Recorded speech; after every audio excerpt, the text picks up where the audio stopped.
A 28-year-old suspect who police say identified as a transgender woman opened fire at a private Christian elementary school in Nashville on Monday, killing 3 9-year-old children and 3 adults before being killed by responding officers, officials say.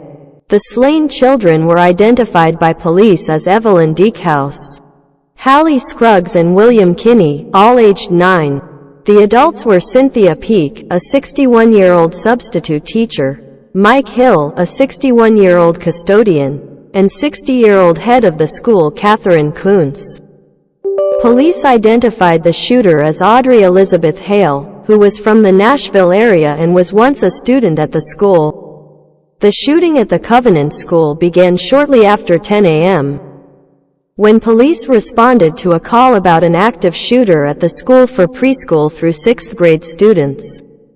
The shooter, armed with 2 assault-style rifles and a handgun, entered the school through a side entrance and traversed her way from the first floor to the second floor firing multiple shots, Nashville police spokesman Don Aaron told reporters. 5 responding officers arrived on the scene within 14 minutes of the first 911 call, Aaron said. 2 of the officers entered the building, followed the sounds of gunfire and engaged the suspect on the second floor in a lobby area. They fatally shot her. Nashville Police Chief John Drake said police uncovered detailed maps of the school in a search of Hale's home. A police officer suffered minor injuries from broken glass. No one else was injured. The rest of the approximately 200 students and 50 staff members were evacuated, and students were taken to a nearby church for family reunification, according to the Gun Violence Archive, which defines a mass shooting as one in which at least 4 people are shot excluding the shooter. There have been 129 mass shootings in the United States so far this year, up from about 100 at this point last year. 3 have occurred at schools, including the deadly mass shooting at Michigan State University on February 13, at a previously scheduled event in Washington, D.C. On Monday afternoon, President Biden bemoaned the country's latest mass shooting. "It's sick," Biden said at a women's business summit at the White House. "It's heartbreaking, a family's worst nightmare." Biden reiterated his call to Congress for an assault weapons ban. "We have to do more to stop gun violence," the president said. "It's ripping our communities apart, ripping at the very soul of our nation.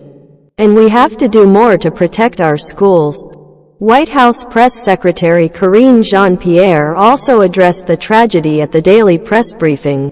"So we're seeing the heartbreaking news of another shooting of innocent schoolchildren, this time in Nashville," Jean-Pierre said. "While we don't know yet all the details in this latest tragic shooting, we know that too often our schools and our communities are being devastated by gun violence.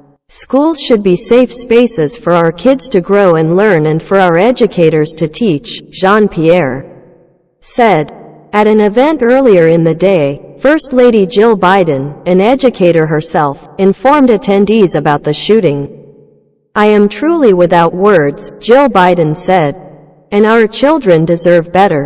Following a news conference with police in Nashville, a woman and gun control activist who said she survived the shooting at a 4th of July parade in Highland Park, last year gave an impassioned plea to reporters.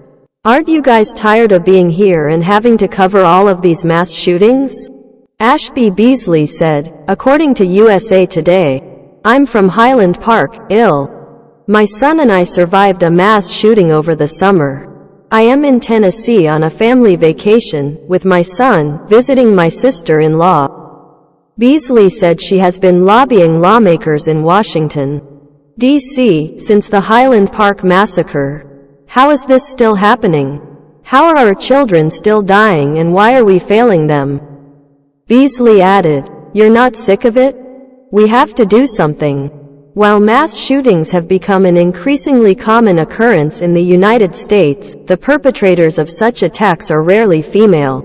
According to the Violence Project, a nonpartisan group that studies U.S. mass shooting data, 98% of mass shootings in the U.S. since 1966 have been committed by men.